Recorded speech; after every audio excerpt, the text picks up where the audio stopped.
vamos lá, nós temos aqui algumas perguntas. Que pode-se dizer que a perspectiva cristã dos Founding Fathers, apesar de serem maçons, gerou uma Constituição mais duradoura, mais perene, exatamente para se fundamentar em princípios cristãos? Bom, a minha resposta a isso é decididamente não. Então, não há nenhuma Constituição que possa, por si mesma, ser duradoura pelo seu simples conteúdo. Quer dizer, a Constituição é apenas um documento escrito, e se não houver as forças políticos sociais capazes não só de colocá-la em prática, mas de manter a interpretação originária, tudo se estraga muito rapidamente. Então, o que realmente fundamentou e tornou a democracia americana um pouco mais duradoura do que se poderia esperar, não foi a Constituição, foi a existência de uma classe aristocrática profundamente comprometida com os destinos do país, tá certo? Que sentia o país como coisa sua e que, portanto, zelava pelo país. Pode parecer um paradoxo dizer isso, que a democracia funcionou por causa de uma aristocracia, mas isto é a verdade. Tão logo a classe dominante americana começou a ser reciclada, começou a aparecer outras pessoas de outras origens, tá certo?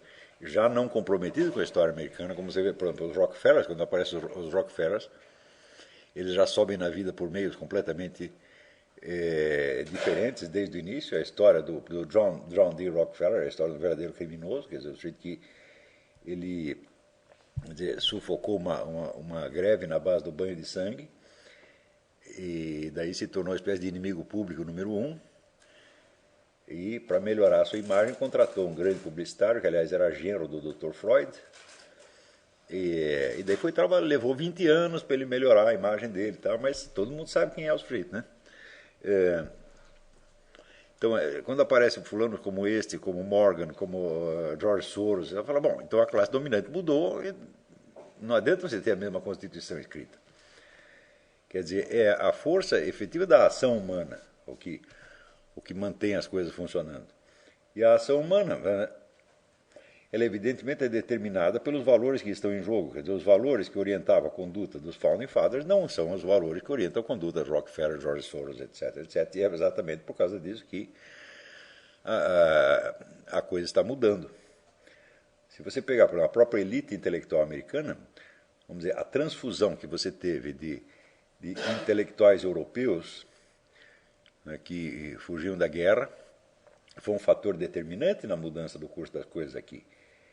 Quer dizer, eles abriram as portas e veio um monte de marxistas malucos aí, e em poucos anos a universidade americana tinha mudado completamente de mentalidade. Em suma, não, a Constituição pode ser muito boa e tal, mas não é ela que segura as coisas. O que segura é a ação de um grupo de pessoas que está envolvido na coisa. Você vê que no Brasil, você só teve nós só tivemos um grupo de pessoas assim durante o Império. Quer dizer, se você lê o livro do Otávio Tarquínio de Souza, que é um livro que todo brasileiro deveria ler, não é um livro, é uma coleção de 10 livros, chamado História dos Fundadores do Império do Brasil. Você verá que ali você tinha uma classe aristocrática que realmente considerava o país como uma coisa sua e que ela tinha que cuidar. Mas isso durou muito pouco.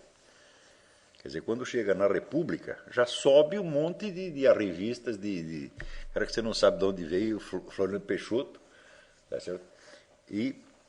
Então eu gosto, por exemplo, de comparar, você dá uma olhada no Paço Imperial, que era a residência do imperador, e dá uma olhada no hoje Museu da República, que era o Palácio do Catete.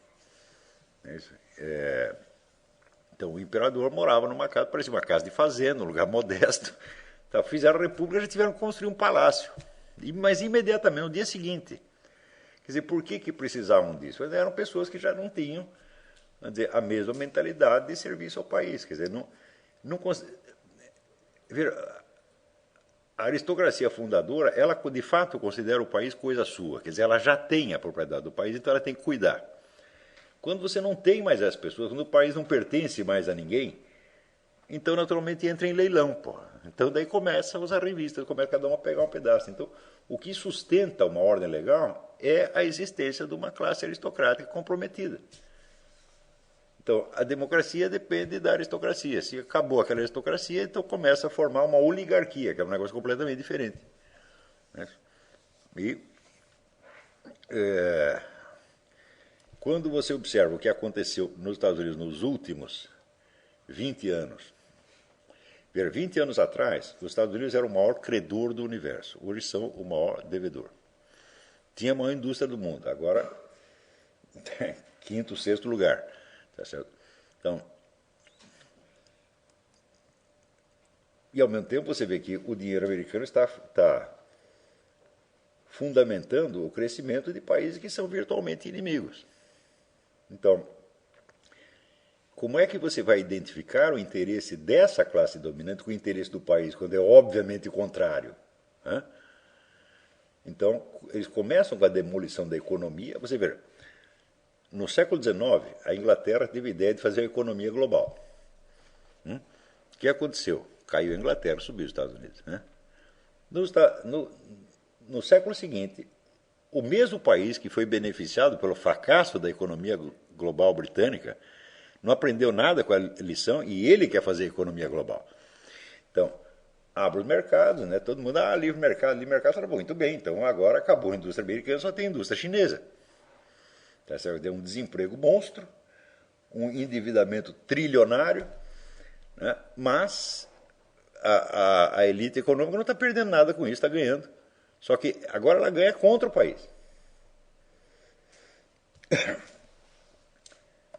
Então, o que decide o destino de um país é o seguinte: quem manda nele e o que essas pessoas têm na cabeça.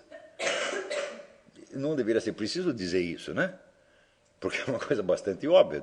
Quem manda é quem decide o que vai acontecer e daí as coisas acontecem. Né?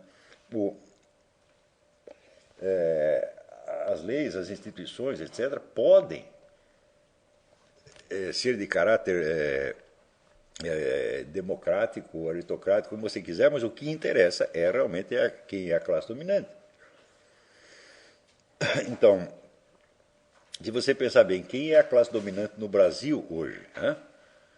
É um bando de revistas petistas e um grupo de empresários que vende até a mãe. Então é por isso que o país tem 50 mil homicídios por ano, por isso que é o país que mais cresce no consumo de drogas, por isso que está a roubalheira generalizada, porque eles estão lá para isso. Então, o sujeito que se acha, vamos dizer, o sujeito está subindo na vida e que, apesar de estar subindo, se considera um excluído, ele é um criminoso em potencial. É o tipo mais perigoso que existe. Quando eu via no Rio de Janeiro a Benedita da Silva, depois que ela era governadora do estado, ela ainda se achava, eu sou uma mulher negra excluída. Não, minha senhora, excluído sou eu. Eu sou um preto excluído, a senhora não. A senhora branca que está aí na elite, só está mandando, não percebeu ainda, ninguém avisou que a senhora agora é governadora.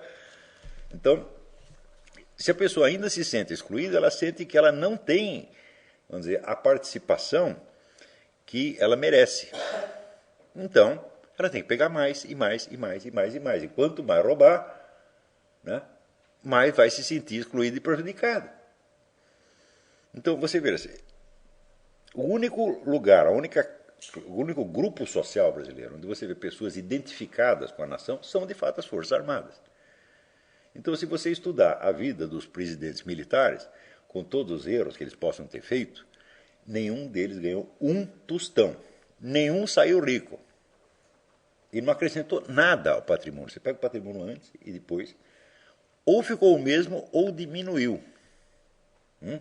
Isso durante 20 anos. E os camaradas tinham um poder enorme na mão. Vai ver o patrimônio do seu Lula. Vai ver o patrimônio do seu Zé Dirceu. Então, por que eles não roubavam? Porque eles já sentiam que o país era deles. Eu não vou roubar o que é meu. Se você tem essa identificação com o país, então você cuida. Eu já assinalei, por exemplo, esse fenômeno que você vê em São Paulo, onde, vamos dizer, a classe dominante, os ricos, constroem lá um bairro, fazem um monte de casa bonita. Daí, daqui a pouco, aquilo começa a ser invadido pelas firmas. Então, deixa de ser casa, passa a ser empresas. Mas daqui a pouco vem as prostitutas, etc. Então as empresas vão embora. Ali não está cheirando bem, eles vão embora. Nos filhos vão embora até as prostitutas e ficam os mendigos. Então a gente pensa assim, por que essa classe dominante não defende, né, o território que ela conquistou? Porque ela não sente que é dela. Então não tem que defender, ela está pensando apenas na sua comodidade. Ah, aqui piorou, a gente vai embora. A gente abandona.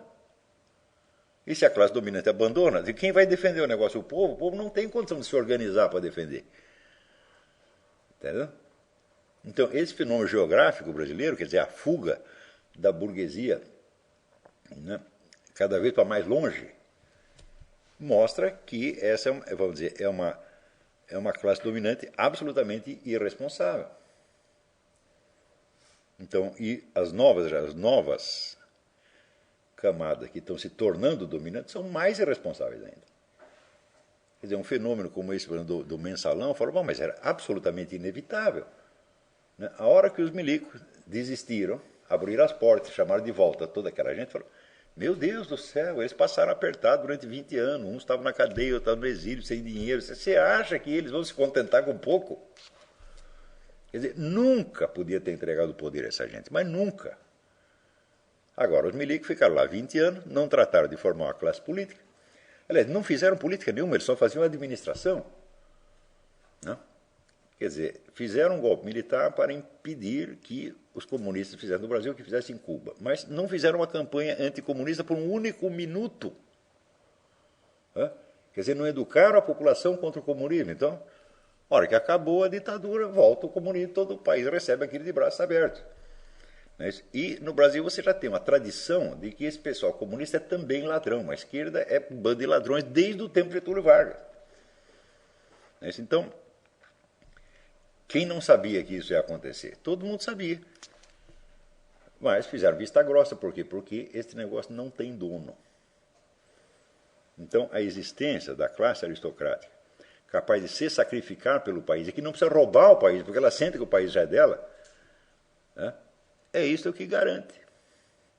Quer dizer, a democracia, a ordem, os direitos humanos, etc. Senão vai tudo para o brejo. Não adianta você ter leis maravilhosas.